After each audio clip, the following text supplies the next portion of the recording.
അവന്റെ അതിപരിശുദ്ധമായ നാമം ഈ നല്ല സമയത്ത് ഓർത്ത് ദൈവത്തെ സ്തുതിക്കുകയും വാഴ്ത്തുകയും ചെയ്യുന്ന വിവിധ സ്ഥലങ്ങളിൽ രാജ്യങ്ങളുമായിരുന്ന ദൈവവചനം കേൾക്കുന്ന എല്ലാ പ്രിയപ്പെട്ടവർക്കും കർത്താവായ യേശു ക്രിസ്തുവിന്റെ വിലയേറിയ നാമത്തിൽ എന്റെ സ്നേഹവന്ദനം. അല്പസമയത്തെ ദൈവത്തിന്റെ ചിന്തയ്ക്കായി ഒരു ദൈവവചന ഭാഗം വായിക്കുന്നു. പുറപ്പാട് പുസ്തകം 25-ാം അധ്യായം എന്റെ 8-9 വാക്യം. ഞാൻ അവരുടെ നടുവിൽ വസിപ്പാൻ അവർ എനിക്ക് ഒരു വിശുദ്ധ മന്ദിരം ഉണ്ടാക്കണം. തിരുനിവാസവും അതിന്റെ ഉപകരണങ്ങളും ഞാൻ കാണിക്കുന്ന മാതൃക പ്രകാരമൊക്കെയും തന്നെ ഉണ്ടാക്കണം. വളരെ അനുഗ്രഹിക്കപ്പെട്ട ഒരു നല്ല തിരുവെഴുത്താണ്. മിസ്രൈമിൽ നിന്നും പുറപ്പെട്ടു വന്ന ഇസ്രായേലിന്റെ നടുവിൽ ദൈവം വസിക്കാൻ വേണ്ടി ദൈവത്തിനൊരു ആലയം ഉണ്ടാക്കണം. വെറും ഒരാലയം ഉണ്ടാക്കിയാൽ പോരാ, ദൈവം കാണിച്ചു തരുന്ന മാതൃകയിൽ തന്നെ വേണം ആലയം ഉണ്ടാക്കുവാൻ. ഹല്ലേലൂയ. അപ്പം ദൈവം ഇസ്രായേലിയരുടെ നടുവിൽ വസിക്കണമെങ്കിൽ അവരെന്ത് ചെയ്യണം? മിസ്രൈം ദേശം വിട്ട് ഹല്ലേലൂയ ചെങ്കടൽ കടന്ന് പ്രവേശനം വന്നേ മതിയാവും. രണ്ട് കാര്യങ്ങളെ അവർക്ക് പ്രശ്നമായിട്ട് നിൽക്കുക.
ഫോണിലെ ചെല്ലും വീടിന്റെ സെൽഫുകളില് അല്ലെങ്കിൽ വീട്ടിൽ അതിനുള്ള സൗകര്യങ്ങളൊക്കെ പെട്ടിയും പ്രമാണമൊക്കെ ഉണ്ടാക്കിയിട്ട് അവിടെ കൊണ്ട് കർത്താവിനെ അങ്ങ് ഇരുത്തിയിരിക്കുക. അതിന്റെ ഏരിയ കർത്താവ് അങ്ങനെ ഒരു സ്ഥലത്ത് ഇരിക്കാനല്ല ആഗ്രഹിക്കുന്നത്. കർത്താവും നമ്മുടെ നടുവിൽ വസിക്കണം. നിന്റെ യാത്രമൊത്തിയെല്ലാം നീ കടന്നു പോകുന്ന എല്ലാ മേഖലയിലും നിന്റെ ഹൃദയത്തിന്റെ സിംഹാസനത്തിന്റെ നടുവിൽ യേശു ഉണ്ടെങ്കിൽ നീ ഒരു സ്ഥലത്തും പരാജയപ്പെടുകയില്ല. അല്ലാതെ നമ്മൾ രാവിലെ കർത്താവിനെ കണ്ടുപോയിട്ട് പിന്നെ വൈകിട്ട് വന്ന് കാണുന്ന രീതിയല്ല ഇത്. കർത്താവ് ഇപ്പോഴും നമ്മുടെ നടുവിൽ വസിക്കണം. രക്തം ചെയ്ത് നിങ്ങൾക്ക് പറഞ്ഞ് മനസ്സിലായെന്ന് തോന്നുന്നില്ലേ? ഞാൻ പറഞ്ഞില്ലേ, ക്രൈസ്തവ സമൂഹത്തെ സംബന്ധിച്ച് അവർക്ക് ദൈവങ്ങളുണ്ട്. ക്രൈസ്തവ സമൂഹത്തിന് ആരുണ്ട്? ദൈവങ്ങളുണ്ട്. ദൈവമല്ല, ദൈവങ്ങളുണ്ട്. പ്രൈസലോ. ആ ദൈവങ്ങളെ കണ്ടിട്ടാണ് അവർ പോകുന്നത്. വൈകിട്ട് വരുമ്പോഴും ആ ദൈവങ്ങളെ കാണും.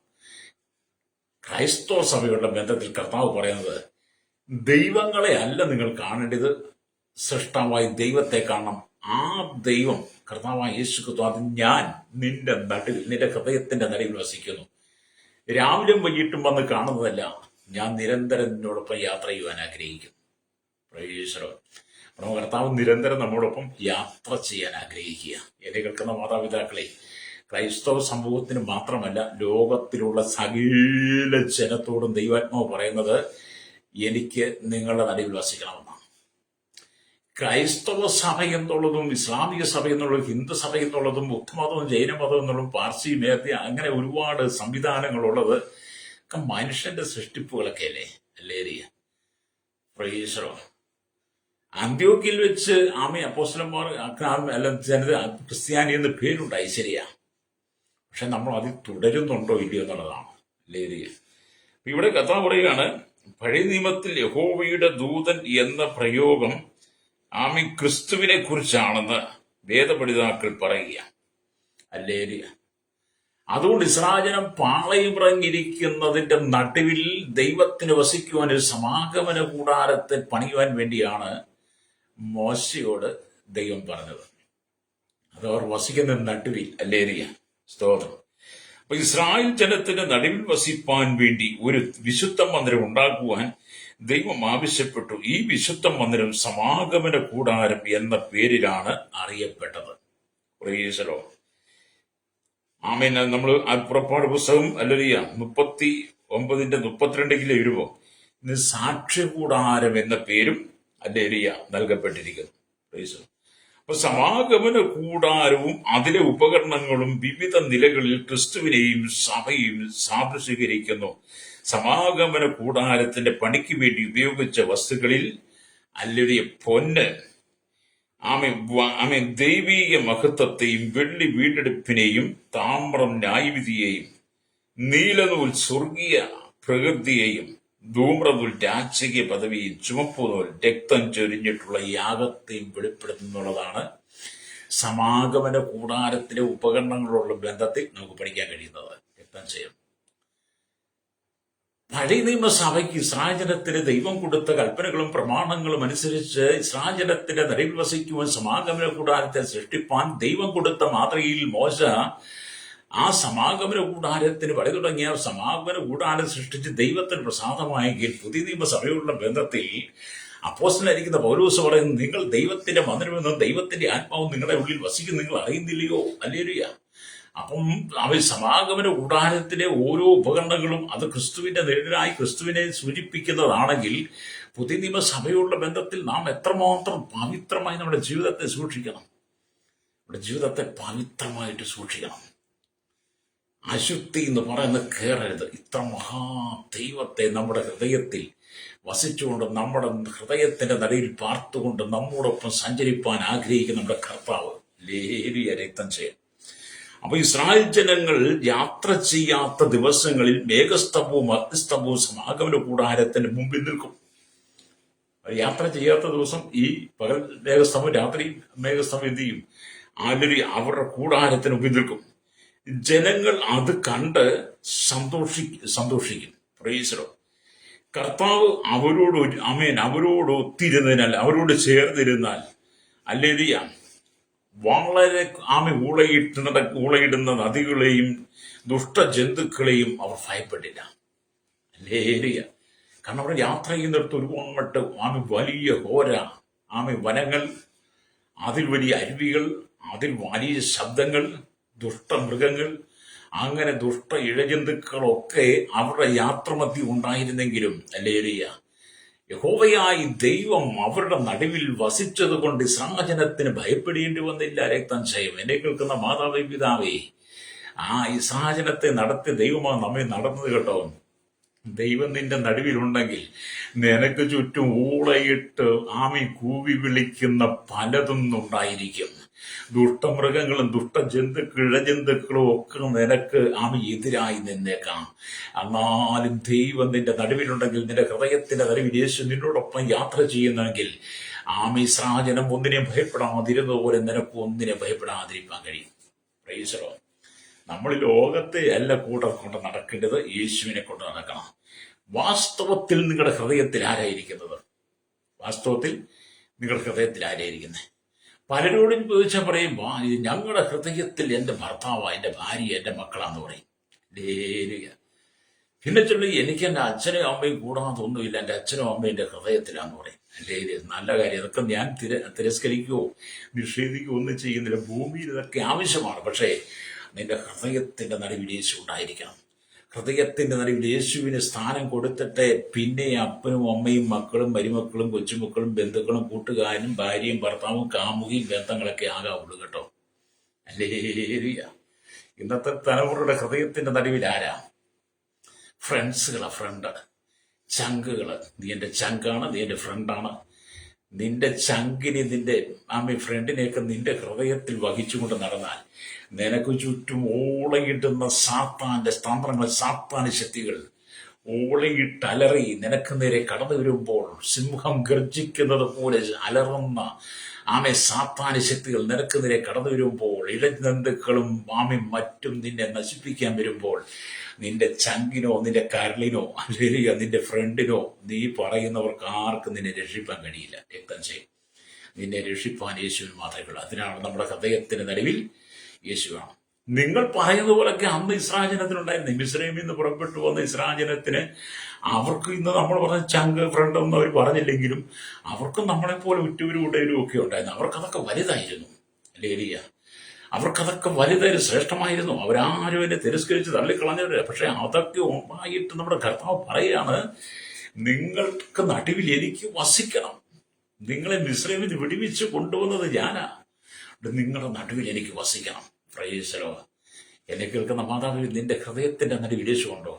നിന്റെ ഭവനത്തിന്റെ നടുവിൽ നീയും നിന്റെ മക്കളും കൂടി വരുമ്പോൾ അതിന്റെ നടുവിൽ നിന്റെ ഭവനത്തിൽ യേശുണ്ടോ? നീ നിന്റെ സഭയും കൂടി വരുമ്പോൾ, നീ നിന്റെ ആരാധനാലയത്തിൽ കൂടി വരുമ്പോൾ അതിന്റെ നടുവിൽ യേശുണ്ടോ? ഹല്ലേലൂയ. യേശു ഉണ്ടാകണം. അതാണ് ദൈവത്തിന്റെ വചനമേ പഠിപ്പിക്കുന്നത്. ഹല്ലേലൂയ. ഇവിടെ ദൈവത്തിന്റെ വചനം പറയുന്നത്, ഹല്ലേലൂയ, ഓരോ കാര്യങ്ങളും നമ്മൾ പഠിക്കുമ്പോൾ നമ്മൾ ദൈവത്തെക്കുറിച്ച് കൂടുതലായി പഠിക്കാൻ കഴിയണം. പുറപ്പാട് പുസ്തകം വീണ്ടും 29-ാം അധ്യായം അതിന്റെ 45-46 വാക്യങ്ങൾ വായിക്കുമ്പോൾ അവിടെ ഇങ്ങനെ എഴുതി വെച്ചിരിക്കുന്നു, ഹല്ലേലൂയ, ഞാൻ ഇസ്രായേൽ മക്കളുടെ മധ്യേ വസിക്കുകയും അവർക്ക് ദൈവമായിരിക്കുകയും ചെയ്യും. അവരുടെ മധ്യേ വസിക്കേണ്ടതിന് അവരെ മിസ്രയീം ദേശത്തുനിന്ന് കൊണ്ടുവന്നവരായി അവരുടെ ദൈവമായ യഹോവ ഞാനാകുന്നു എന്ന് അവർ അറിയും. ഞാൻ അവരുടെ ദൈവമായ യഹോവ തന്നെ. എന്തിനാണ് ഈ മിസ്രൈമിൽ കിടന്ന ജനത്തെ ദൈവം കൊണ്ടുവന്നത്? പാപത്തിന്റെ അടിമത്തത്തിൽ കിടന്ന് നരകയാതന അനുഭവിച്ച, കഷ്ടം സഹിച്ച, കണ്ണുനീർ കുടിച്ച ഉറ്റവരും ഉടയരും ഒക്കെ ഫറവോന്റെ ശക്തികളാൽ മരണപ്പെടുന്നത് കണ്ടപ്പോൾ രാവും പകലുമില്ലാതെ ഇഷ്ടിക ചുട്ട് മണ്ണ് ചുമന്ന് ദൂരം നിൽക്കാൻ കഴിയ കൂനിപ്പോയ ജനം. ഇന്നത്തെ കാലം അർബാനയിലൊന്നും അല്ല മണ്ണ് ചുമക്കുന്നത് കേട്ടോ. ഇന്നത്തെ കാലത്തെ പോലെ അർബാനയിലോ അല്ലെങ്കിൽ വണ്ടിയിലോ ടിപ്പറയിലോ അല്ലെങ്കിൽ അതിന്റെ ചെറിയൊരു ഓട്ടോറിക്ഷ കാണത്തില്ല, ടിപ്പർ പോലെ അങ്ങനത്തിലൊന്നും അല്ലേ മണ്ണ് ചുമന്നുകൊണ്ടിരുന്നത്. നമ്മുടെയൊക്കെ ചെറുപ്രായത്തിൽ നമ്മൾ മണ്ണ് കൊഴിച്ച്, പണ്ടത്തെ കാലത്ത് ഈ വീട് പണിക്കൊക്കെ കട്ട ഉണ്ടാക്കുന്നത് അല്ലേരിയ മണ്ണ് കുഴച്ച. അല്ലേരിയ ഞങ്ങൾക്ക് ചെറുപ്രായത്തിൽ ഞങ്ങൾക്കൊന്നും വീടില്ലാത്ത ആൾക്കാരാണ്. ഇന്നും ഇല്ല അന്നും ഇല്ല കേട്ടോ. അല്ലേരിയ അതൊക്കെ കൊണ്ട് ഞങ്ങൾ മണ്ണ് കുഴച്ച. അന്ന് ഞാൻ പാളെ വലിച്ചുകൊണ്ടാ പോകുന്നത്. ഈ വീട്ടുകാർക്ക് അന്ന് വീട്ടുകാർ വീട് പണിയുന്ന സമയത്ത് കട്ട പിടിക്കാനൊക്കെ ഞങ്ങൾ കട്ട പിടിക്കാൻ വിളിച്ചിട്ടുണ്ട്. മണ്ണ് കട്ട പിടിക്കുന്ന പെട്ടി ഉണ്ടാക്കിയിട്ട് അത് ഞങ്ങൾ വിളിക്കും, മണ്ണ് പോയി കുഴച്ച് കട്ട പിടിക്കുക, എന്നിട്ട് പാളെ വലിച്ചുകൊണ്ടാണ് പോകുന്നത്.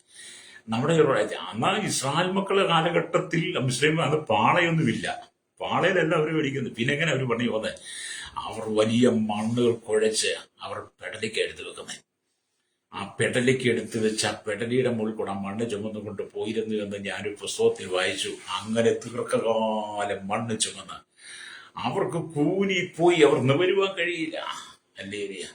അങ്ങനെ അടിമത്തം അനുഭവിച്ച ജനം. ഞാനത് ആ അടിമത്തത്തെ കുറിച്ച് പറയാൻ വേണ്ടിയാണ് പറഞ്ഞു കേട്ടോ. അങ്ങനെ മിസ്രൈമി അടിമത്തത്തിൽ കിടന്ന ജനത്തെയാണ് ദൈവം വിടുവിച്ചു കൊണ്ടുവന്നത്. എന്തിനാണ്? ഇസ്രായേൽ മക്കളുടെ മധ്യേ വസിക്കണം. ഇസ്രായേൽ മക്കളുടെ മധ്യേ വസിക്കുകയും ഹല്ലേലൂയ അവർക്ക് ദൈവമായിരിക്കുകയും ചെയ്യുവാൻ വേണ്ടി നമ്മുടെ കർത്താവ്. ഹല്ലേലൂയ. അത് ഇന്ന് പകലിനെ കേൾക്കുന്ന മാതാവ് പിതാവേ, പാപത്തിന്റെ അടിമത്തത്തിൽ വീണ് കിടക്കുന്ന മിസ്രൈമി അടിമത്തത്തിൽ വീണ് കിടക്കുന്ന ചില മിസ്രൈമിയ ശക്തികൾക്ക് നീ ഇന്നും വിധേയപ്പെട്ട് കിടക്കുന്നുണ്ടെങ്കിൽ ഇന്ന് പകൽ നീ അത് പുറത്തു വരണം. നിന്റെ ഹൃദയത്തിന്റെ നടുവിൽ വിശ്വസിപ്പാൻ ആഗ്രഹിക്കുന്നു. നിന്റെ കള്ളുകൂടി മാറ്റിവെച്ചിട്ട്, വീടിവലി മാറ്റിവെച്ച്, സിഗരറ്റ് മാറ്റിവെച്ച്, പുകയില മാറ്റിവെച്ച്, തമ്പാക്ക് മാറ്റി, വെറ്റില മാറ്റിവെച്ചിട്ട്, ആമയെല്ലാം മാറ്റിവെച്ചിട്ട്, തുളസിപ്പാക്ക് മാറ്റിവെച്ചിട്ട്, നിന്റെ വായിലിട്ട് ചവയ്ക്കുന്ന അലരിയ സ്തോത്രം, അലിയ ബബിൾക്കം ചൂയിങ് എന്ന് പറയുന്ന ആ ദുർഗന്ധം പിടിച്ചതിനൊക്കെ നീക്കിക്കളഞ്ഞിട്ട്, അല്ലേലിയ, നിന്റെ ചുണ്ടിന്മേൽ സിഗരറ്റ് വെച്ച് വലിക്കാതെ, അല്ലേലിയ, നിന്റെ നാവ് കൊണ്ട് നീ അസഭ്യം പറയാതെ, നിന്റെ ജീവിതത്തിൽ പാപികളോടും ദുഷ്ടന്മാരോടും പരിഹാസികളോടും കൂടെ ഇരുന്ന് അവരുടെ നടുവിൽ നീ പോയിരിക്കാതെ, നീ യഹോവയായി ദൈവത്തോട് ചേർന്നിരിക്കണം. അവന് നിന്റെ നടുവിൽ വസിപ്പാൻ ആഗ്രഹിക്കുക. അതുകൊണ്ട് നീ മിസ്രയീം വിട്ട് പോരണം. ഞാൻ പറഞ്ഞ ഈ വെറുക്കൂത്ത കാര്യങ്ങളെ നീ വിട്ടു പോരണം. എന്നെ കേൾക്കുന്ന മാതാവ്, പിതാവേ, നീ ലോകത്തെ വിടണം. പ്രൈസ്, നീ നിന്റെ കുടുംബം ലോകത്തെ വിടണം. എന്നിട്ട് യോശുവ പറഞ്ഞവർ പറഞ്ഞു, ഞാനും എന്റെ കുടുംബവും ഞങ്ങൾ യഹോവയെ സേവിക്കുമെന്ന് യോശുവയുടെ പുസ്തകം 24:15 വായിക്കുന്നുണ്ട്. ഒരുപക്ഷെ യോശുവയുടെ യാത്രയിൽ സാഹചര്യത്തെ നോക്കി യോശുവ മോവാബിലേക്ക് നോക്കിക്കാണും. ഹല്ലേലൂയ. അങ്ങനെ നോക്കിക്കഴിഞ്ഞപ്പോൾ അക്കരെ മോവാബിയ ദേവന്മാരും ദൈവമാരും മോവാബിയ ശക്തികളൊക്കെ നിൽക്കുന്നത് കണ്ടിട്ട്, നിങ്ങൾ കാലേ വേണമെങ്കിൽ സേവിക്കാം, പക്ഷേ ഞാനും എന്റെ കുടുംബം ഞങ്ങൾ യഹോവയെ സേവിക്കുമെന്ന് യോശുവ തന്റെ കുടുംബത്തെ വേർതിരിച്ചതുപോലെ ഇതൊക്കെ പരിശുദ്ധാത്മാവ് പറയുക, ദൂത, നീ ലോകത്തിന്റെ മക്കളെ വേർതിരിക്കണം, നിന്നെ വേർതിരിക്കണം. പാപത്തിന്റെ അടിമത്ത് നിന്നെ വിടിവിച്ചു കൊണ്ടുവന്ന് നിന്റെ നടുവിൽ യേശു വസിപ്പാൻ ആഗ്രഹിക്കുന്നു. നിനക്ക് കണ്ണുനീര് മാത്രമല്ല, എന്തുകൊണ്ടാണ് എനിക്ക് ഇങ്ങനെ വന്നത്, എനിക്ക് മാത്രമേ ഉള്ളൂ ഈ ശോധന, എനിക്ക് മാത്രമേ ഉള്ളൂ ഈ പരീക്ഷ, ഞാൻ മാത്രം എന്താണ് ഇങ്ങനെ കഷ്ടത്തിൽ കടന്നു പോകുന്നത്, എനിക്ക് മാത്രം എന്താണ് കടങ്ങൾ, ഞെരുക്കങ്ങൾ, സാമ്പത്തിക പരാജയങ്ങൾ, എന്നെക്കാൾ ശ്രേഷ്ഠരായ മറ്റുള്ളവരൊക്കെ ജീവിക്കുന്നില്ലേ, എന്റെ തലേവിധിയാണോ എന്നൊക്കെ ഓർത്ത് നീ ഭാരപ്പെടാറില്ലേ? സ്വഭാവേ, അങ്ങനെയൊക്കെ ചിന്തിക്കാറില്ലേ സഹോദര സഹോദരി? അങ്ങനെയൊക്കെ നീ ചിന്തിക്കണം, മിസ്രയീം ശക്തി നിന്റെ മേലുണ്ടോ? ഉണ്ടെങ്കിൽ നീ വിട്ടിട്ട് മടങ്ങി വന്ന് നിന്റെ ഹൃദയത്തിന്റെ നടുവിൽ യേശുവിനെ കൊടുക്കുക. നിന്റെ ഹൃദയത്തിന് യേശുവിനെ പറ്റ കൊടുത്താൽ നിന്റെ നിലവിളിയെ സന്തോഷമാക്കി തരും ദൈവം. കർത്താവ് നിന്റെ ഹൃദയത്തിന്റെ നടുവിലുണ്ടെങ്കിൽ നിന്റെ നിലവിളി സന്തോഷമായി മാറും. നിന്റെ കണ്ണുനീര് അവൻ തുടയ്ക്കും. നിന്റെ കുടുംബത്തിനകത്ത് ഉല്ലാസത്തിന്റെയും ജയത്തിന്റെയും ഘോഷം മുഴങ്ങാൻ തുടങ്ങും. ഹല്ലേലൂയ. അതെ, നീ ദൈവത്തിന് വേണ്ടി ഏൽപ്പിച്ചു കൊടുക്കണം. രക്തജയം. ജീവിതം എന്ന് പറയുന്നതൊക്കെ ആർക്കാനും വേണ്ടി ഓക്കാനിക്കുന്നെന്ന് പറഞ്ഞതുപോലെ അങ്ങനെയല്ല ജീവിതം നമ്മൾ സുരക്ഷിതമാക്കണം. നമ്മുടെ ജീവിതത്തെ സുരക്ഷിതമായി എടുക്കുവാൻ, നമ്മുടെ ജീവിതത്തെ സംരക്ഷിക്കുവാൻ, നമ്മുടെ യാത്രയെ സംരക്ഷിപ്പാൻ, നമ്മുടെ കുടുംബത്തെ സംരക്ഷിക്കുവാൻ ഈ ലോകത്തിന്റെ സൈന്യാധിപന്മാർക്കോ ലോകത്തിന്റെ ശക്തികൾക്കോ ഒന്നും കഴിയില്ല. ഇവിടുത്തെ ഭരണ സംവിധാനങ്ങൾക്ക് കഴിയില്ല. നിങ്ങളെ സംരക്ഷിക്കാൻ ഇവിടുത്തെ സൈന്യാധിപന്മാർക്കോ ലോകത്തിനോ കഴിയുമോ? ഒരിക്കലും കഴിയില്ല. പ്രിയരെ, നിങ്ങളങ്ങനെ ചിന്തിക്കുകയും ചെയ്യരുത്. നിങ്ങളുടെ വീട് വെച്ച് നിങ്ങളുടെ വീടിന് ചുറ്റും 1-2 സെക്യൂരിറ്റിയെ വെച്ചാലും നിങ്ങളെ സംരക്ഷിക്കാൻ കഴിയുന്നില്ല. ഒരു വീടിന് തന്നെ 1-2 സെക്യൂരിറ്റിമാരുള്ളതൊക്കെ എനിക്കറിയാം. സെക്യൂരിറ്റി അങ്ങനെ നിന്റെ വീടിന് സെക്യൂരിറ്റി നീ വെച്ചാലും നീ അല്ലെങ്കിൽ അമേരിക്കൻ രോഗികളെ അല്ലെങ്കിൽ ജർമ്മൻ രോഗികളെ കൊണ്ടുവന്ന് നിന്റെ വീടിന്റെ മുറ്റത്ത് പാർപ്പിച്ചാലും നിന്നെ സംരക്ഷിക്കാൻ കഴിയത്തില്ല. ഹല്ലേലൂയ. അതെല്ലാം താൽക്കാലികമാണ്. നിന്നെ സംരക്ഷിക്കണമെങ്കിൽ, നിന്റെ ജീവന് സ്വത്തിനും സംരക്ഷണം തരണമെങ്കിൽ, സാഹചര്യത്തിന്റെ നടുവിൽ വസിപ്പാൻ ആഗ്രഹിക്കുന്ന ദൈവം നിന്റെ ഹൃദയത്തിന്റെ നടുവിലുണ്ടെങ്കിൽ അവന് മാത്രമേ നിന്റെ ജീവന് സ്വത്തിനും സംരക്ഷണം തരാൻ കഴിയുള്ളൂ. ഇവിടുത്തെ സൈന്യാധിപന്മാർക്കും ഇവിടെ രാഷ്ട്രീയക്കാർക്കും മതങ്ങൾക്കും ഒക്കെ ജീവന് സ്വത്തിനും സംരക്ഷണം നൽകാൻ കഴിയുമായിരുന്നെങ്കിൽ ഈ ലോകത്തിൽ അക്രമം കൊലപാതകം ഉണ്ടാകത്തില്ലായിരുന്നല്ലോ. മതങ്ങളുടെ പേരിലാണല്ലോ കൊലപാതകം നടക്കുന്നത്. മതങ്ങൾ വളർത്താൻ വേണ്ടി രാഷ്ട്രീയം മതത്തിലേക്ക് കൊണ്ടുവന്ന് മതം രാഷ്ട്രീയം രണ്ടും കൂടെ കൂട്ടി കോർത്തിണക്കി ചില കാന്തും മുട്ടസൂചിയും കൂടെ പിണഞ്ഞ് കിടന്നിട്ട് മതവും രാഷ്ട്രീയം തമ്മിലടിക്കുക. എത്ര ആയിരക്കണക്കിന് നിരപരാധികളുടെ രക്തമാണ് ഒഴുകുന്നത്. അല്ലേലി. അതുകൊണ്ട് നിന്റെ ജീവന് സ്വത്തിന് സംരക്ഷണം നൽകുവാൻ ഈ ലോകശക്തികൾക്ക് കഴിയില്ല. അവർക്ക് അധികാരമാണ്. എന്നാൽ നിന്റെ ജീവിതത്തെ പൂർണ്ണമായി സംരക്ഷിക്കുവാൻ, ഇസ്രായേലി കേൾക്കുവാൻ, നിന്നെ സംരക്ഷിക്കുവാൻ യേശുവിന് മാത്രമേ കഴിയുള്ളൂ. ഇസ്രായേലിന്റെ ചരിത്രം എടുത്ത് പഠിച്ചാൽ നമുക്ക് കാണാൻ കഴിയും. ഇസ്രായേലിന്റെ ചരിത്രം പണ്ടും ഇന്നും നീ എടുത്ത് പഠിക്കുക. ഇന്നും ഇസ്രായേലിനെതിരെ എത്രമാത്രം ഓളിയിട്ട് നടക്കുന്ന, നമ്മുടെ മിസ്രൈമിൽ നിന്ന് പുറപ്പെട്ടു വന്ന ഇസ്രായേലിന് അവർക്ക് ചുറ്റും വലിയ ഓളിയിട്ട് മുഴങ്ങുന്ന കോലാഹലം ശബ്ദങ്ങൾ, അരുവികളുടെ ശബ്ദങ്ങൾ, ദുഷ്ടമൃഗങ്ങളും ഇഴ ജന്തുക്കളും അവരെ തകർക്കാൻ ശ്രമിച്ചപ്പോഴും കർത്താവ് പറഞ്ഞു, ഞാൻ അവരുടെ നടുവിൽ വസിപ്പാൻ ആഗ്രഹിക്കുന്നു. അവരെനിക്ക് ജനവും ഞാൻ അവർക്ക് ദൈവമായി. അവരെ കാത്ത ദൈവമുണ്ട്. അത് ഇസ്രായേൽ ദേശത്തിന് ഇസ്രായേലിനെതിരെ ഓടിയിട്ട് നടക്കുന്ന എത്രയോ ശക്തികൾ, എത്രയോ ദുഷ്ടമൃഗങ്ങൾ, ദുഷ്ടജന്തുക്കൾ ഒന്നിച്ച് ഇസ്രായേൽ എന്ന് പറയുന്ന രാജ്യത്തെ നശിപ്പിക്കാൻ ശ്രമിച്ചിട്ടും ഇസ്രായേൽ ഇന്നും ജീവനോടെ നിൽക്കുന്നെങ്കിൽ അവരുടെ നടുവിൽ യേശു ഉണ്ടെന്ന് നീ വിശ്വസിച്ചാലും ഇല്ലെങ്കിലും ഞങ്ങൾ ഇങ്ങനെ നിൽക്കുന്നതിന്റെ കാരണം എന്താണ്? ഞങ്ങൾക്ക് നേരെ എന്തെല്ലാം ആക്രമണങ്ങൾ, പ്രത്യാക്രമണങ്ങൾ എന്തെല്ലാം കടന്നു വരുന്നു, എന്തെല്ലാം വാർത്തകൾ കടന്നു വരുന്നു, എന്തെല്ലാം കമ്മിറ്റികളാണ് ഓരോരുത്തർ അടിച്ചിറക്കുന്നത്. എന്നാൽ ഞങ്ങൾ നിൽക്കുന്നത് എന്താണെന്ന് അറിയാമോ? മിസ്രയീം വിട്ടു പോകുന്ന ഞങ്ങളുടെ ഹൃദയത്തിന്റെ നടുവിൽ യേശു ഉള്ളത് കൊണ്ട് ഞങ്ങൾ ഈ ലോകത്തെ ഭയപ്പെടത്തില്ല. എന്നെ കേൾക്കുന്ന മാതാവേ, പിതാവേ, നിനക്ക് മാത്രമായിട്ടൊരു കഷ്ടത ദൈവം തരത്തില്ല, നിനക്ക് മാത്രമായിട്ട് സങ്കടം തരത്തില്ല. ശ്രോതാവേ, നിന്നെ ദൈവം സ്നേഹിക്കുന്നു, നിന്റെ കുടുംബത്തെ ദൈവം സ്നേഹിക്കുന്നു. പാപികളിൽ ഒന്നാമനായ പൗലോസിനെ ദൈവം സ്നേഹിച്ചെങ്കിൽ നിന്റെ പാപങ്ങൾ എത്ര കടുചുവപ്പായിരുന്നാലും, രക്താംബരം പോലെ ചുമന്നിരുന്നാലും, നിന്റെ പാപത്തെ യേശുവിന്റെ രക്തം കൊണ്ട് കഴുകി വെടിപ്പാക്കി ഹിമ പോലെ വെടിപ്പിച്ച് കർത്താവിന്റെ മകനായി മകളാക്കി മാറ്റി നിന്റെ ഹൃദയത്തിന്റെ നടുവിൽ യേശു വസിപ്പാൻ ആഗ്രഹിക്കുന്നു. ഇന്ന് പകൽ ഹല്ലേലൂയ കർത്താവിന് വേണ്ടി നേർപ്പിച്ചു കൊടുക്കാൻ കഴിയുമോ? രക്തം ചെയ്യും. നമ്മൾ കർത്താവിന് വേണ്ടി ജീവിക്കണം, ലോകത്തിന് വേണ്ടിയല്ല ജീവിക്കേണ്ടത്. ഇവിടെ ദൈവത്തിന്റെ വചനമൊക്കെ പറയുകയാണ്. ഇവിടെ വീണ്ടും ദൈവത്തിന്റെ വചനം വായിക്കുമ്പോൾ ഇസ്രായേൽ ജനം യാത്ര ചെയ്യാത്ത ദിവസങ്ങളിൽ മേഘസ്തംഭവും അഗ്നിസ്തംഭവും സമാഗമന കൂടാരത്തിന് മുമ്പിൽ നിൽക്കും. ജനങ്ങൾ അത് കണ്ട് സന്തോഷിക്കും. ഇസ്രായേൽ ഇസ്രായേലിനെതിരെ കടന്നു വരുന്ന സകല തന്ത്രങ്ങളെയും അവർക്ക് അതിജീവിക്കാൻ കഴിഞ്ഞത് അവരുടെ നടുവിൽ യേശുവുള്ളത് കൊണ്ടാണ്. അപ്പൊ മിസ്രയീം ലോകത്തിന്റെ പാപമോഹങ്ങളെ കുറിക്കുന്നു. ഇസ്രായേൽ ഈ ലോകത്തിന്റെ പാപമോഹങ്ങളെ കുറിക്കുന്നു. ഫറവോൻ ഈ ലോകത്തിന്റെ അധിപതിയായ പിശാചിനെ കുറിക്കുന്നു. അവന്റെ ഭരണത്തിന് കീഴിൽ നിന്നും യേശുവിന്റെ രക്തത്താൽ വീണ്ടെടുക്കപ്പെട്ട നിങ്ങൾ വെളിച്ചത്തിൽ വസിക്കണം. അല്ലെ, മിസ്രയീം പാപങ്ങളെ വെളിപ്പെടുത്തുന്നു. ഫറവോൻ ലോക അധികാരിയെ ലഭിയ ലോകത്തിന്റെ അധികാരിയായിരിക്കുന്ന അധിപതിയായ സാത്താനെ വെളിപ്പെടുന്നു ഫറവോൻ. അല്ലേറിയ അങ്ങനെയുള്ള സാഹചര്യത്തിൽ നീ പുറത്തു വരണമെന്ന് ദൈവാത്മാവ് പറയുന്നത്. അപ്പൊ മിസ്രൈമിനെയും പാലും തേനും ഒഴുകുന്ന ഖനാനെയും ഒന്നായി ചേർക്കുവാൻ പാടില്ല.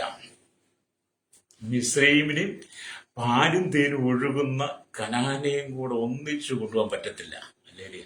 അതുകൊണ്ടാണ് ദൈവം പറയുന്നത്, നീ മിസ്രൈമിനെ വേർതിരിക്കണം, മിസ്രൈം നീ വിടണം, നിനക്ക് പാലും തേനും ഒഴുകുന്ന കനാൻ ഞാൻ നിനക്ക് തരാൻ ആഗ്രഹിക്കുന്നു. പുതിയ നിയമസഭയോടും കർത്താവ് പറയാണ്, മിസ്രൈമിനെ, ലോകത്തെ നീ വിടണം. അല്ലേലിയ ഈ ലോകത്തിന്റെ അധിപതിയായിരിക്കുന്ന ഫറവോൻ അഥവാ സാത്താനെ നീ വിടണം. അല്ലേലിയ അങ്ങനെ നീ വിട്ടു വന്നു കഴിഞ്ഞാൽ നിന്നെ ഞാൻ സ്വർഗീയ കനാനിലേക്ക് ചേർക്കും. അതുകൊണ്ട് പുതിയ നിയമസഭയോട് പറയട്ടെ, മിസ്രൈമിനെ സ്വർഗീയ കനാനെയും കൂടെ ഒന്നിച്ചു കൊണ്ടുപോകാൻ കഴിയത്തില്ല. യേശു പറഞ്ഞു, മിസ്രൈമിനെയും പാലും തേനും ഒഴുക്കുന്ന ദേശത്തെ ഒന്നിച്ചു കൊണ്ടുപോകാൻ കഴിയില്ല എന്ന് നമ്മുടെ കർത്താവ് പറഞ്ഞതുപോലെ നമുക്കും ഈ ലോകത്തിന്റെ പാപമാകുന്ന മിസ്രൈമി ശക്തികളെയും സ്വർഗീയ കനാനെ ഒന്നിച്ചു കൊണ്ടുപോകാൻ കഴിയില്ല. അതുകൊണ്ടാണ് അതിന്റെ നടുവിൽ വേർതിരിവ് ദൈവം വെച്ചത്. എനിക്ക് നിന്റെ നടുവിൽ വസിക്കണം. ഹല്ലേലൂയ. അതുകൊണ്ട് എന്നെ കേൾക്കുന്ന സ്നേഹിത, ഫറവോന്റെ ഭരണത്തിൽ നിന്നും വെളിയിൽ ഇസ്രായേൽ വരുമ്പോൾ ക്രിസ്തുവിന്റെ ഭരണത്തെയും വഴി നടത്തലിനെയും നിങ്ങൾക്ക് അനുഭവിപ്പാൻ കഴിയുള്ളൂ. നിങ്ങൾ ആ ഫറവോന്റെ കയ്യിൽ നിന്നും ആ സാത്താന്റെ കയ്യിൽ നിന്നും പുറത്തു വന്നെങ്കിൽ മാത്രമേ കർത്താവായ യേശു ക്രിസ്തുവിന്റെ വഴി നടത്തലിനെ, കർത്താവായ യേശു ക്രിസ്തുവിന്റെ കരുതലിനെ കുറിച്ച്, യേശു നിങ്ങൾക്ക് സംരക്ഷണങ്ങളെ കുറിച്ച് നിങ്ങൾക്ക് തിരിച്ചറിയാൻ കഴിയുള്ളൂ. പരിഹാസക്കാരനായിരിക്കുന്ന ഇസ്മായിലിനെയും വാഗ്ദത്ത സന്തതിയായി ഇസ്ഹാക്കിനെ ഒരു വീട്ടിൽ വെക്കുവാൻ കഴിയത്തില്ല. ഇസ്മായിൽ എന്ന് പറയുമ്പോൾ പരിഹാസക്കാരനാ. ആ പരിഹാസക്കാരനായ ഇസ്മായിലിനെയും വാഗ്ദത്ത സന്തതിയായിരിക്കുന്ന ഇസ്ഹാക്കിനെയും കൂടെ ഒരു വീട്ടിൽ പാർപ്പിക്കാൻ പറ്റാതെ വന്നപ്പോഴാണ് സാറ അബ്രഹാമിനോട് പറഞ്ഞത്, ദാസിയുടെ മകനെ വീട്ടിൽ നിന്ന് പുറത്താക്കണം. അങ്ങനെ അബ്രഹാം എന്ത് ചെയ്തു? ഹാഗറിനെ ഇസ്മായിലിനെയും തന്റെ വീട്ടിൽ നിന്ന് പറഞ്ഞു വിട്ടു. വാഗ്ദത്ത സന്തതിയെ സൂക്ഷിക്കുന്നവനാ ദൈവം. അല്ലേലിയ ഇസ്ഹാക്കിനെ. അല്ലേലിയ. അപ്പൊ ഇവിടെ ദൈവത്തിന്റെ വചനം, അല്ലേലിയ, സമാധാന പ്രഭുവായിരിക്കുന്ന യേശുവിനെ നിങ്ങൾക്കുള്ളിൽ ക്ഷണിക്കുമ്പോൾ അവൻ നിങ്ങളുടെ ജീവിതത്തിൽ നിങ്ങൾക്കുണ്ടാകുന്ന സകല കൊടുങ്കാറ്റിനെയും സകല സിംഹഗർജനം പോലെ നിങ്ങൾക്ക് നേരെ ഗർജിച്ച് നിൽക്കുന്ന സകല തന്ത്രങ്ങളെയും ദൈവം മാറ്റിത്തരും. രക്തം ചെയ്യും. അപ്പൊ നിങ്ങൾ എന്ത് ചെയ്യണം? നിങ്ങൾ സമാധാന പ്രഭുവായി ക്രിസ്തുവിനെ നിങ്ങളുടെ ഹൃദയത്തിന്റെ നടുവിൽ പാർക്കുവാനിടം കൊടുക്കണം. പ്രൈസലോ സമാധാന പ്രഭുവായി ക്രിസ്തു നിന്റെ ഹൃദയത്തിന്റെ നടുവിലുണ്ടോ സ്വഭാവേ? പ്രൈസലോ സമാധാന പ്രഭുവാന്റെ ക്രിസ്തു നിന്റെ ഹൃദയത്തിന്റെ നടുവിൽ വസിച്ചാൽ അല്ലേലിയ നിന്റെ ഹൃദയത്തിന് എന്നും സമാധാനം ഉണ്ടാകും. അല്ലാലോ മിസ്രൈമിന്റെ ശക്തിയാണ്, മിസ്രൈമിനാണ്, അല്ല മിസ്രൈമ പാപമാണ് നിന്റെ വസിക്കുന്നതെങ്കിൽ മിസ്രൈം അധിപതിയായിരിക്കുന്ന ഫറവോൻ, ഈ ലോകത്തിന്റെ അധിപതിയായ സാത്താനാണ് നിന്റെ ഹൃദയത്തിൽ വസിക്കുന്നതെങ്കിൽ നിനക്കൊരിക്കലും സമാധാനം ഉണ്ടാകത്തില്ല. ചെല്ലുപടിയും പാർശ്വ ഒരിക്കലും സമാധാനമില്ല, സമാധാനത്തോടെ കിടന്നുറങ്ങാൻ പറ്റുന്നില്ല, സമാധാനമില്ല. അങ്ങനെയാണ് പലരും പറയുന്നത്. 90% ജനങ്ങളും അതാ പറയുന്നത്. എന്തുകൊണ്ടാണ് സമാധാനമില്ലാത്തത്? ഇന്നും നീ മിസ്രൈം എന്ന് പറയാൻ പാപത്തെ നീ വിട്ടിട്ടില്ല. മിസ്രൈമിന്റെ ഫറവോൻ എന്ന് പറയുന്ന ലോകത്തിന്റെ അധിപതിയെ സാത്താനെ നിന്റെ ജീവിതത്തിൽ നീ വിട്ടിട്ടില്ല.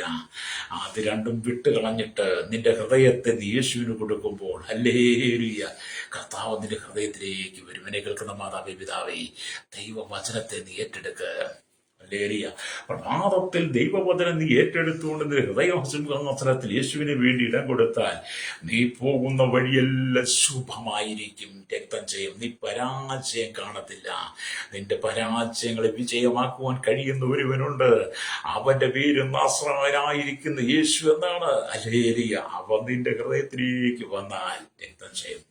കേൾക്കുന്ന മാതാവേ, കേൾക്കുന്ന സഹോദര സഹോദരി, എത്ര കാലമായി നീ കരയാൻ തുടങ്ങിയിട്ട്, എത്ര കാലമായി കണ്ണുനീർ തൂകാൻ തുടങ്ങിയിട്ട്, എത്ര കാലമായി നീ പിറുപിറുക്കാൻ തുടങ്ങിയിട്ട്, അതെല്ലാം മാറ്റിത്തരാൻ ദൈവം ആഗ്രഹിക്കുന്നു. ഹല്ലേലൂയ. ഇവിടെ നിന്റെ ഹൃദയത്തിനകത്ത് ആശ്വാസം ദൈവം തരുന്നു. അപ്പം നീ സകല ഫറവോനെയും നിങ്ങളിൽ നിന്നും, നിങ്ങളുടെ വീട്ടിൽ നിന്നും, നിങ്ങളുടെ ജീവിതത്തിൽ നിന്നും വിട്ടുകളയണം. സകല ഫറവോന്റെ ശക്തികളെയും മിസ്രൈമിനെയും ഫറവോനെയും നിങ്ങൾ വിട്ടുകളയണം. ദൈവം വെറുക്കുന്ന സകല വൃത്തികേടുകളെയും നിങ്ങൾ തുരത്തിക്കളയണം. ദൈവം വെറുക്കുന്ന സകലത്തെ നിങ്ങൾ തുരത്തി ഓടിക്കണം. ഹല്ലേലൂയ. ദൈവം വെറുക്കുന്ന ഒരുപാട് പാപങ്ങൾ നമ്മൾ ചുമന്നുകൊണ്ട് നടക്കുക. എന്നിട്ട് ദൈവസന്നിധി വന്നിരുന്ന് കരയുക, ദൈവസന്നിധി എന്ന് പ്രാർത്ഥിക്കുക. ദൈവം വെറുക്കുന്ന പാപത്തെ നിന്റെ ജീവിതത്തിൽ നീ കൂട്ടായിട്ട് കൊണ്ട് നടന്നിട്ട് നീ നിലവിളിച്ചാൽ മറുപടി ഇല്ലെന്ന് രക്തം ചെയ്യാം. ഹല്ലേലൂയ. ഞാനിതൊക്കെ പറയുമ്പോഴേ ഞാൻ എല്ലാ ദിവസവും അല്ലെങ്കിൽ ഓരോരുത്തരുമായിട്ട് കാണുകയും കേൾക്കുകയും ചെയ്യുമ്പോഴൊക്കെ പലരും സുവിശേഷത്തെക്കുറിച്ച് പറയാറുണ്ട്, സുവിശേഷം സുവിശേഷം അറിയാൻ ആഗ്രഹിക്കുന്നവരുണ്ട്, സുവിശേഷം പലരോടും പങ്കുവെക്കാറുണ്ട്. അങ്ങനെയുള്ള സാഹചര്യങ്ങളൊക്കെ പലരുടെ ജീവിതത്തിലെ സങ്കടങ്ങളെ കാണാൻ കഴിഞ്ഞിട്ടുണ്ട്. ഭയങ്കര വിമർശകരുണ്ട്, പരിഹാസികളുണ്ട് കേട്ടോ, ഒരുപാട് പരിഹാസികളുണ്ട്. ക്രിസ്തുവിന്റെ സുവിശേഷം പറയുമ്പോൾ പരിഹാസികളുണ്ട് ഒരുപാട്. ഹല്ലേലൂയ. അപ്പൊ ഒരു മനുഷ്യന്റെ ജീവിതത്തിൽ രണ്ട് ശക്തികളുണ്ട്. ഒന്ന് പരിഹാസത്തിന്റെ സന്തതി ഇസ്മായിൽ, ഹല്ലേലൂയ. പിന്നെ വാഗ്ദത്തത്തിന്റെ സന്തതി ഇസഹാക്ക്. അതുകൊണ്ട് പരിഹാസത്തെ നിന്റെ ഉള്ളിൽ നീക്കിക്കളഞ്ഞിട്ട് അബ്രഹാമിന്റെ വീട്ടിൽ നീക്കിക്കളഞ്ഞതുപോലെ നിന്റെ ജീവിതമാകുന്ന കൂടാരത്തിൽ നിന്റെ ജീവിതത്തിൽ നിന്ന് പരിഹാസത്തെ നീക്കിക്കളയണം. ഹല്ലേലൂയ. ദൈവം വെറുക്കുന്നവരെല്ലാം നീ തുരത്തിക്കളയണം. ഇസ്രായേൽ ജനങ്ങളെ നോക്കി നിങ്ങൾ എത്രത്തോളം രണ്ടുതോണി കാലുവെക്കും. യഹോവ ദൈവമെങ്കിൽ അവനെ അനുഗമിപ്പീൻ, ബാലെങ്കിലും അവനെ അനുഗമിപ്പീൻ എന്ന് പറഞ്ഞു. രാജാക്കന്മാരുടെ പുസ്തകം 18-ാം അധ്യായം 21-ാം വാക്യം. ഹല്ലേലൂയ. വായിച്ചിട്ടുണ്ടല്ലോ അല്ലേ? ഇല്ലെങ്കിൽ ഇതെടുത്ത് വായിക്കണം കേട്ടോ. ഹല്ലേലൂയ. ചിലർക്കൊക്കെ അല്ലയോ വേദവസം നോക്കുന്ന പതിവൊന്നുമില്ല, വിമർശിക്കൊന്നും അല്ല കേട്ടോ. വേദവസം വായിക്കണം. വേദവസം വായിച്ചാലേ ജീവിതമുള്ളൂ. വേദപുസ്തകം വായിക്കാത്ത, സത്യവേദ പുസ്തകം വായിക്കാത്ത മനുഷ്യന്റെ ജീവിതം അല്ലേലി തകർന്നതാണ്. നമ്മൾ കണ്ടില്ലേ കഴിഞ്ഞ ദിവസം കണ്ടില്ലേ? സ്തോത്രം. വലിയ വീട്ടിൽ അടിപിടി ഉണ്ടാക്കി മറ്റേ ആ സുലൈമാനും തന്റെ ഭാര്യയും ഹല്ലേലൂയ. അവരൊരുപാട് നന്മകളൊക്കെ ചെയ്തിട്ടുണ്ട്. അതിലൊന്നും ആരും പറയാറില്ല, ഞങ്ങളാരും പറയാറില്ല നന്മ വിളിച്ചില്ല. പക്ഷേ അദ്ദേഹത്തിന് സത്യവേദ പുസ്തകം കാണുന്ന വെറുപ്പാണ്. ഹല്ലേലൂയ. അദ്ദേഹത്തിന് മാരിയോ ജോസഫ് പറഞ്ഞ വ്യക്തിക്ക് സത്യവേദ പുസ്തകം കാണുന്ന ഭയങ്കര വെറുപ്പാണ്. അദ്ദേഹം ഭയങ്കര വിമർശിച്ചു. അതിനെക്കുറിച്ച് നമ്മുടെ ഏലിയ ഒരു സഹോദരൻ അല്ലെങ്കിൽ ഞാനത് പേര് പല മറുപടി കൊടുക്കുന്നത് കണ്ടിട്ടുണ്ട്. എന്നെ കേൾക്കുന്ന പറയും, നമ്മൾ ഈ സത്യവേദ പുസ്തകത്തെ നമ്മൾ വെറുപ്പായിട്ട് കാണരുത്. ഹല്ലേലൂയ. നമ്മൾ ദൈവവചനം അനുസരിക്കണം. ഹല്ലേലൂയ. നിങ്ങൾ ചിന്ത സത്യവേദ പുസ്തകമാണ് യഥാർത്ഥ ഗ്രന്ഥം. ഹല്ലേലൂയ. അപ്പോക്രിഫ കൂട്ടി അടങ്ങിയിരിക്കുന്ന അപ്പോക്രിഫ ചേർത്ത് പഠിപ്പിക്കുന്നതല്ല വേദപുസ്തകം എന്ന് പറയുന്നത്. കാനൂനികമായിട്ട് അംഗീകരിച്ചത് അപ്പോസ്തലന്മാർ അംഗീകരിച്ച ആദിമസഭ അംഗീകരിച്ച സത്യവേദ പുസ്തകമാണ് ദൈവസഭയുടെ അടിസ്ഥാനം കേട്ടോ. പ്രൈസ്. നമ്മളിതിനെ ഒന്നും വിമർശിക്കാൻ നിൽക്കരുത്. നിങ്ങൾക്ക് വേണ്ടെന്ന് മാറ്റി വെച്ചാൽ മതി. അല്ലേ? ഇനി അതല്ല. അപ്പം നിങ്ങൾ എത്രത്തോളം രണ്ട് തോണിയിൽ കാര്യം വെക്കും? അതാണ് ഞാൻ പറഞ്ഞു വന്നത്. അപ്പൊ ഇവിടെ പറയാണ് ഒന്ന് രാജാക്കന്മാരുടെ പുസ്തകം 18 അധ്യായം അതിന്റെ 17 തൊട്ട് വാക്യം പോകുമ്പോൾ, ആഹാബ് ഏലിയാബെ കണ്ടപ്പോൾ അവനോട് ആരിത് ഇസ്രായേലിനെ കഷ്ടപ്പെടുത്തുന്നവരോ എന്ന് ചോദിച്ചു. അതിന് അവൻ പറഞ്ഞത്, ഇസ്രായേലിനെ കഷ്ടപ്പെടുത്തുന്നത് ഞാനല്ല, നീയും നിന്റെ പിതൃഭവനുമത്രേ. നിങ്ങൾ യഹോവയുടെ കൽപ്പനകളെ ഉപേക്ഷിക്കുകയും നീ ബാൽ വിഗ്രഹങ്ങളെ ചെന്ന് സേവിക്കുകയും ചെയ്യുന്നത് കൊണ്ട് തന്നെ. അപ്പൊ ഞാനീ പറഞ്ഞ കാര്യങ്ങൾ ചിന്തിക്കാൻ ഇഷ്ടം. ആരാണ് ഇസ്രായേലിൽ കഷ്ടപ്പെടുന്നത്? ആരാണ് ദൈവസഭയെ കഷ്ടപ്പെടുന്നത്? ഇവിടെ നമ്മൾ മനസ്സിലാക്കേണ്ട കാര്യമാണ്. എന്നിട്ട് പറയാണ്ടല്ലേ സ്തോത്രം. എന്നിട്ട് പറയാണ്, കഷ്ടപ്പെടുന്നത് ഞാനല്ല, നീ നിന്റെ പിതൃഭവനം എത്രേ. നിങ്ങൾ യഹോവയുടെ കൽപ്പനകളെ ഉപേക്ഷിക്കുകയും നീ അല്ലെങ്കിൽ ബാൽ വിഗ്രഹങ്ങളിൽ ചെന്ന് സേവിക്കുകയും ചെയ്യുന്നതുകൊണ്ട് തന്നെ. എന്നാൽ ഇപ്പോൾ ആളെ ചില ഇസ്രായേലിന്റെയും ബാലിന്റെ 450 പ്രവാചകന്മാരെയും ഇസബേലിന്റെ മേശയെങ്കിൽ ഭക്ഷിച്ചു വരുന്ന 400 അശേര പ്രവാചകന്മാരെയും കർമ്മൽ പർവ്വതത്തിൽ എന്റെ അടുക്കൽ കൊണ്ടുവരുവീനെന്ന് ഏലിയാവ് ആഹാബിനോട് പറയുക. എന്താണ്? ബാലിന്റെ പ്രവാചകന്മാരായിരിക്കുന്ന അല്ലേലിയ 450 പേരും ഇസബേലിന്റെ മേശയിൽ ഭക്ഷിച്ചു വരുന്ന 400 പേരെ 850 പേരെ കൊണ്ടുവരാൻ ഏലിയാവ് പറയുക. എന്നിട്ട് അങ്ങനെ ആഹാബ് എല്ലാ ഇസ്രായേൽ മക്കളെ അടുക്കൽ ആളയച്ച് കർമ്മൽ പർവ്വതത്തിൽ ആ പ്രവാചകന്മാരെ കൂട്ടിവരുത്തി. ഇസ്രായേലിന്റെ മേശയിൽ നിന്ന് ഭക്ഷിക്കുകയും ബാലിന്റെ പ്രവാചക 800 പേരെയും കൂട്ടിവരുത്തി. അപ്പോൾ ഏലിയാവ് അടുത്ത് ചെന്നു. അപ്പോഴാണ് ഏലിയാവ് അടുത്ത് ചെന്ന് അല്ലേലിയ സ്തോത്രം അപ്പോൾ ഏലിയാവ് അടുത്ത് ചെന്ന് സർവ്വജനത്തോടും, നിങ്ങൾ എത്രത്തോളം 2 തോണിയിൽ കാൽ വെക്കും? യഹോവ ദൈവമെങ്കിൽ അവനെ അനുഗമിപ്പീൻ, ബാലെങ്കിലോ അവനെ അനുഗമിപ്പീൻ എന്ന് പറഞ്ഞു. എന്നാൽ ജനം അവരോട് ഉത്തരം ഒന്നും പറഞ്ഞില്ല. ഇന്ന് നിങ്ങളോട് ദൈവം ചോദിച്ചു, നിങ്ങൾ എത്രത്തോളം 2 തോണി കാല് വെക്കും? ചിലർക്ക് മിസ്രൈമിൽ വിടാൻ പറ്റത്തില്ല, ചിലർക്ക് പാരമ്പര്യം വിടാൻ പറ്റത്തില്ല. എന്തുകൊണ്ട്? ഞങ്ങളുടെ പാരമ്പര്യം, ഞങ്ങളുടെ മാതൃത്വം. എന്താണ് പ്രിയരെ മാതൃത്വം എന്നൊക്കെ പറയുന്നത്? നിന്റെ അമ്മയുടെ ഉദരത്തിൽ നീ ജനിച്ച് നിന്നെ 9 മാസം 9 ദിവസം 9 വിനാഴിക ചുമന്ന് നൊന്ത് പെറ്റ് പ്രസവിക്കുന്ന മാതാവാണ് നിന്റെ മാതൃത്വം എന്ന് പറയുന്ന. മാതാപിതാക്കൾ, മാതൃത്വം, പിതൃത്വം. നമ്മൾ നിൽക്കുന്ന പള്ളിയോ നമ്മൾ നിൽക്കുന്ന ആരാധനാലയൊന്നും മാതൃത്വമാണെന്ന് ഞാൻ വിശ്വസിക്കുന്നില്ല. പിന്നെ നമ്മളൊരു അപ്പന്റെ അമ്മയുടെ ഉദരത്തിൽ ജനിച്ചു വളർത്തപ്പെട്ടതുകൊണ്ട്, പാപത്തിൽ ജനിച്ചു വളർത്തപ്പെട്ടതുകൊണ്ട് നമ്മൾ വീണ്ടും കർത്താവായ യേശു ക്രിസ്തുവിൽ വീണ്ടും ജന്മം പ്രാപിക്കണം.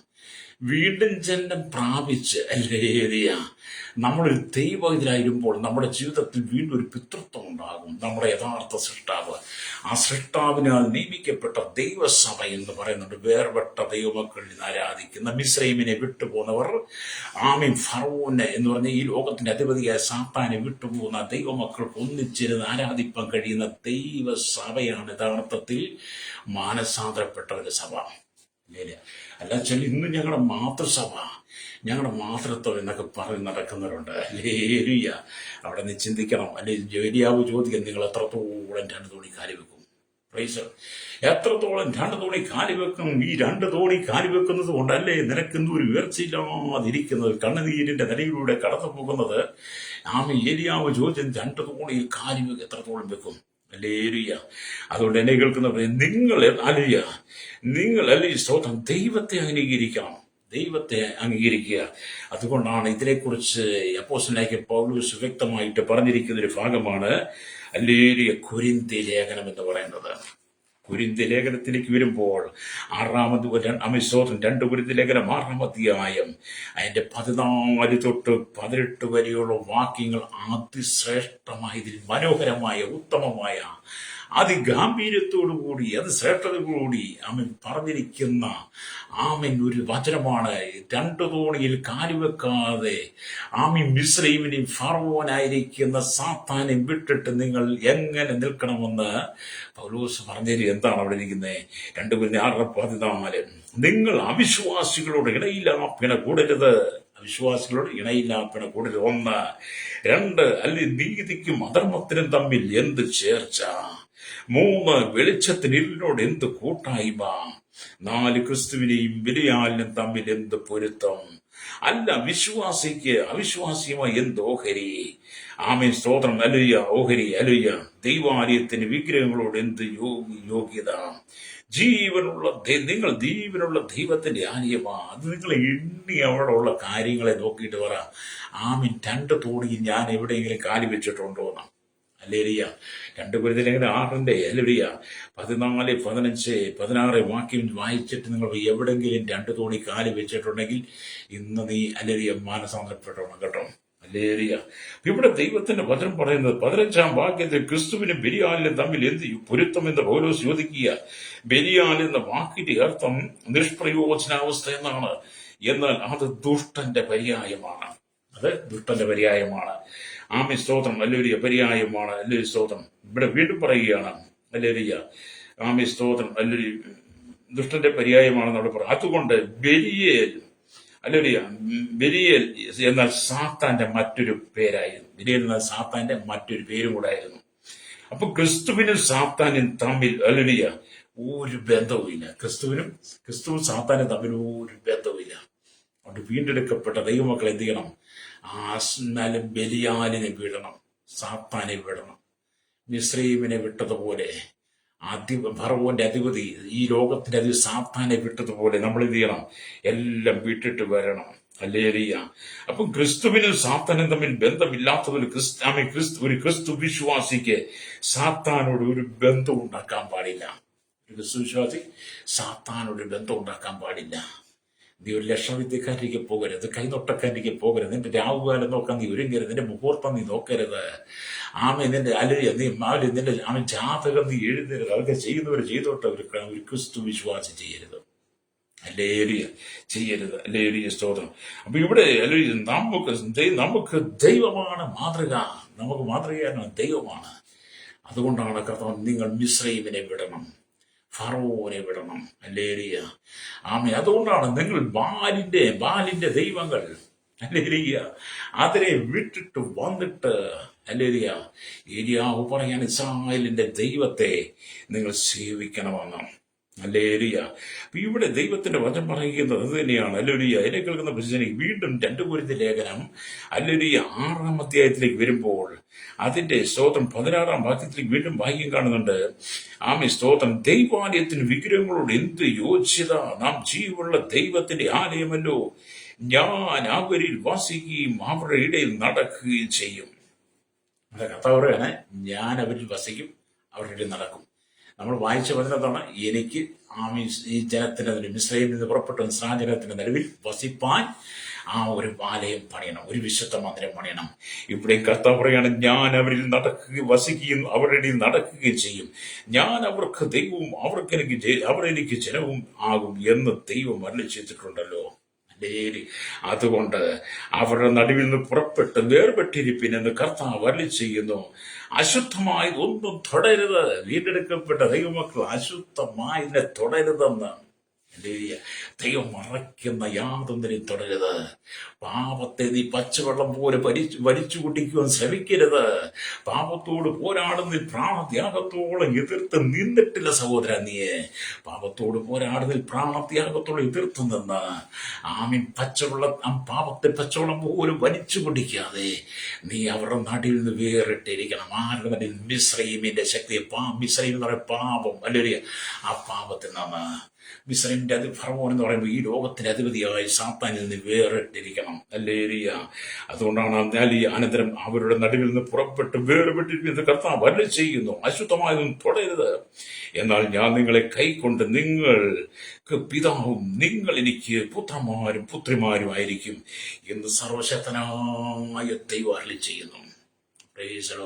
പുറപ്പാട് പുസ്തകം 25-ാമത്തെ 8-ാം വാക്യവും, ഹല്ലേലൂയ, പുറപ്പാട് പുസ്തകം 29-ാമത്തെ 45-46 വാക്യം കൂടെ വായിച്ചിട്ട് വന്ന് ഏലിയാവ് പറഞ്ഞത് 1 രാജാക്കന്മാരുടെ പുസ്തകം 18-ന്റെ 21 വായിച്ചിട്ട് 2 കൊരിന്ത്യർ ലേഖനം 6-ന്റെ 14 വരുമ്പോൾ യഥാർത്ഥത്തിൽ നമുക്ക് ജീവിതം എന്താ തിരിച്ചറിയാൻ കഴിയും. അതുകൊണ്ട് എന്നെ കേൾക്കുന്ന മാതാവേ, പിതാവേ, നമ്മൾ സകലത്തെയും വെറുക്കണം. ലോകത്തിന്റെ പാപത്തെ വെറുക്കണം. സകലത്തെയും വെറുക്കുന്നത് ലോകത്തിന്റെ പാപത്തെ ദൈവം വെറുക്കുന്ന സകല അശുദ്ധിയും വെറുക്കണം. അവരുടെ നടുവിൽ നീ വസിക്കരുത്. ദുഷ്ടന്മാരുടെ ആലോചന പ്രകാരം നടക്കാതെ, പാപികളുടെ വഴി നിൽക്കാതെ, പരിഹാസികൾ ഇരിപ്പിടത്ത് നീ പോയിരിക്കരുത്. ദുഷ്ടന് ഭയങ്കര ആലോചനയാ. ദുഷ്ടന്റെ ആലോചന നിന്നെ കുഴിയിൽ കൊണ്ട് ചാടിക്കും. അല്ലേലിയ. അവൻ നിനക്ക് നല്ലത് പറഞ്ഞു തരത്തില്ല. അവൻ നിന്നെ മോശമായ വഴിയിലേക്ക് കൊണ്ടുപോകും. ദുഷ്ടന്റെ ആലോചന നിന്നെ നശിപ്പിക്കുന്നതാ, നിന്റെ കുടുംബത്തെ നശിപ്പിക്കുന്നതാ. ദുഷ്ടൻ നിന്നെ കള്ളു കുടിക്കാൻ വിളിച്ചുകൊണ്ട് പോകും. ദുഷ്ടൻ നിന്നെ വ്യഭിചരിക്കാൻ വിളിച്ചുകൊണ്ട് പോകും. ദുഷ്ടൻ നിന്നെ ചൂതാട്ടത്തിന് വിളിച്ചുകൊണ്ട് പോകും. ദുഷ്ടൻ നിന്നെ അക്രമത്തെ വിളിച്ചുകൊണ്ട് പോകും. ദുഷ്ടൻ നിന്നെ തീവ്രവാദത്തിന് വിളിച്ചുകൊണ്ട് പോകും. ദുഷ്ടൻ നിന്നെ വർഗീയ കലാപം ഉണ്ടാക്കാൻ വിളിച്ചുകൊണ്ട് പോകും. ദുഷ്ടൻ നിന്നെ മറ്റുള്ള ആക്രമിക്കാൻ നിന്നെ വിളിച്ചുകൊണ്ട് പോകും. ദുഷ്ടന്റെ ആലോചന നോക്കി. ദുഷ്ടന്റെ ആലോചന പോയി എന്തെല്ലാം ഇട്ട് നടക്കുന്നത്? പാപികളുടെ വഴി. ദുഷ്ടന്റെ ആലോചന നടക്കും പാപികളുടെ വഴി. പാപി ചെന്നാൽ പാതാളത്തിൽ എന്ന് പറഞ്ഞ പോലെ നീ പാപികളുടെ വഴിയിലേക്ക് പോയാൽ നിന്റെ ജീവിതം പാതാളത്തിൽ തന്നെ. അല്ലേലിയ. പാപികളുടെ വഴി നിൽക്കരുത്. പരിഹാസികൾ ഇരിപ്പിടത്തിൽ. അല്ലേലിയ. അതെ, പരിഹാസിയുടെ കൂടെ നീ പോകരുത്, സഞ്ചരിക്കരുത്. അവനോടൊപ്പം കൂട്ടുചേരരുത്. അവനോടൊപ്പം നീ തോളിൽ കൈയിട്ട് നടക്കരുത്. അല്ലേലിയ. അവന്റെ വാക്കുകൾക്ക് നീ ശ്രദ്ധ കൊടുക്കരുത്. അല്ലേലിയ. അപ്പം ദുഷ്ടന്റെ ആലോചന, പാപികളുടെ വഴി, പരിഹാസികൾ ഇരിപ്പിടം. അല്ലേലിയ. സ്തോത്രം. ദുഷ്ടന്റെ നടപ്പ്, അവന്റെ വഴി, പരിഹാസി ഇരിപ്പിടം. അല്ലേലിയ. നീ വെറുക്കണം. അവരുടെ നടുവിൽ നിന്ന് നീ വേർവിട്ടിരിക്കണം. അല്ലേലിയ. അവരുടെ നടുവിൽ നീ വേർവിട്ടിരിക്കണം. ഇതാണ് സങ്കീർത്തനം 1:1 നമ്മൾ വായിക്കുന്നത്. ഉടനെ കേൾക്കുന്ന മാതാവേ, പിതാവേ, കർത്താവ് പറയുകയാണ്, എനിക്ക് നിങ്ങളുടെ നടുവിൽ വസിക്കണം. ഹല്ലേലൂയ. വായിച്ച പത്രമതാണ്. അതിന് പുറപ്പാട് പുസ്തകം 25 അധ്യായം 8-ാമത്തെ വാക്യം, ഞാൻ അവരുടെ നടുവിൽ വസിപ്പാൻ അവർ എനിക്കൊരു വിശുദ്ധ മന്ദിരം ഉണ്ടാക്കണം. നിന്ന് പുറപ്പെട്ടു വന്ന ജനത്തിന്റെ നടുവിൽ വസിപ്പാൻ ദൈവത്തിന്റെ വിശുദ്ധ മന്ദിരം ഉണ്ടാക്കണം. അതാണ് സമാഗമന കൂടാരം അഥവാ സാക്ഷി കൂടാരം എന്നൊക്കെ പറയുന്നത്. അതേ പുതിയ നിയമത്തെ സഭയിൽ നമ്മൾ ആശ്ചര്യമായി സമാഗമന കൂടാരം, സാക്ഷി കൂടാരമല്ല, നാം ദൈവത്തിന്റെ മന്ദിരമാണ്. നമ്മുടെ ഹൃദയത്തിന്റെ ഒരു യേശുവിന് വസിക്കണം. അതുകൊണ്ട് മിസ്രയീമിനെ വിടണം, ഫറവോന് ശക്തിയെ വിടണം, എല്ലാം വിടണം. കണ്ണുകളടച്ചാട്ട് ഇന്ന് പകൽ മാനസാന്തരം മടങ്ങി വന്നാൽ, ആമെ അശുദ്ധമായി വിട്ട് മടങ്ങി വന്നാൽ നിന്റെ കുടുംബത്തെ ദൈവം സമൃദ്ധിയായിട്ട് അനുഗ്രഹിക്കും. എന്റെ കഷ്ടതകൾ മാറും, ശാപങ്ങൾ മാറും, പാപങ്ങൾ മാറും, ബന്ധനങ്ങൾ അടിയും. നിനക്ക് ദൈവത്തോട് ചേർന്ന് വസിക്കാൻ കഴിയും. പരിശുദ്ധ ഞങ്ങളുടെ നല്ല ദൈവമേ, സ്വർഗ്ഗ പിതാവേ, അനുഗ്രഹിക്കപ്പെട്ട നല്ല സമയത്തിനായി ഈ വചനം കേട്ടുകൊണ്ടിരിക്കുന്ന സകല ജനത്തെ അവിടുത്തെ കരങ്ങളിൽ ഏൽപ്പിക്കുന്നു. പാപത്തിന്റെ, ശാപത്തിന്റെ, മിസ്രയീം ആധിപത്യത്തിന്റെ നടുവിൽ ജനം പുറപ്പെട്ടു വന്ന കർത്താവ് മാനസാന്തരപ്പെട്ട് ദൈവം വെറുക്കുന്ന സകല പാപങ്ങളിൽ ജനം ഏറ്റുപറഞ്ഞ് ഉപേക്ഷിച്ചുകൊണ്ട് കർത്താവ് ഈ ജനം അല്ലേലൂയ ദൈവത്തോട് ചേർന്നിരിപ്പാണ്ടയാകണം. അങ്ങേക്ക് ഇവിടെ നടുവിൽ വസിപ്പാൻ ആഗ്രഹിക്കും. ഈ ജനത്തിന്റെ ഹൃദയ സിംഹാസനം ജനം പാപത്തെ ഏറ്റുപറഞ്ഞ് കർത്താവിന് വീട് സമർപ്പിക്കാൻ ജാതി, മത, വർഗ, വർണ്ണ വ്യത്യാസമില്ല, കുടിയിലോട്ട് കൊട്ടാരം വരെ പാർക്കുന്ന സകല ജനത്തെയും, എല്ലാ ഗോത്ര, ദ്വീപ്, ആദിവാസി, ട്രൈബൽ മേഖല ജനത്തെ, രാജ്യരാഷ്ട്രത്തിന്മാർ, എല്ലാ ഭരണ സംവിധാനങ്ങളെയും, എല്ലാ അധികാരികളെയും, അല്ലേലൂയ എല്ലാ മത നേതാക്കന്മാരെയും, എല്ലാ രാഷ്ട്രീയ നേതാക്കന്മാരെയും ദൈവങ്ങൾ ഏൽപ്പിക്കും. ശൈശവത്തിനും ബാല്യത്തിനും കൗമാരി യൗവനത്തിനും വാർത്തത്തിനും ആൻവൃത്തനും തടവറയിലായിരിക്കുന്ന സകല ജനത്തെയും, ഭാവി എല്ലാ ജനത്തെ, എല്ലാ മതവിഭാഗങ്ങളെയും ഞങ്ങൾ ദൈവങ്ങൾ ഏൽപ്പിക്കുന്നു.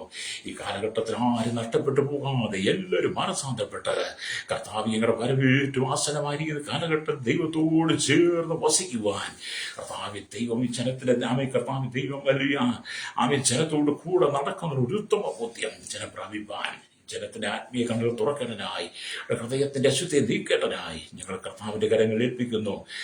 ലോകമ്പാടും ദൈവമക്കൾ, ദൈവദാസ കുട്ടികൾ, അവിടെ മാതാപിതാക്കളെ ഓർക്കുന്നു. കർത്താവ് ഓർഫണേജ് കിടക്കേണ്ട അനവധി കുഞ്ഞുങ്ങളുണ്ട്. ഓൾട്ടേജ് വൃത്തമന്ദികൾ അനവധി മാതാക്കളുണ്ട്. മക്കൾക്ക് വേണ്ടാതെ തള്ളപ്പെട്ടിക്ക് തള്ളിക്കളഞ്ഞ പ്രിയപ്പെട്ട വഴിയോരങ്ങൾ കിടക്കുന്നുണ്ടപ്പാ. അവരുടെ ഹൃദയം കരുണ കാണിക്കാൻ മനസ്സിലമേ. മദ്യത്തിന് മൈക്കിലേറ്റി അടിപ്പെട്ട് തകർന്ന കുടുംബ ജീവിതങ്ങൾ തലമുറയെല്ലാം ഞങ്ങൾ സമയത്ത് ഓർക്കുന്നു. എല്ലാവരും പാപം വിട്ട് മടങ്ങി വന്ന് യേശുക്കളുടെ ആ വീണ്ടെടുപ്പിനായി പാടിയാകണം. സകല ജനത്തെ ഒരുക്കണം യേശുവിന്റെ നാമത്തിൽ തന്നെ. ആമേൻ, ആമേൻ, ആമേൻ, ആമേൻ. Praise the Lord.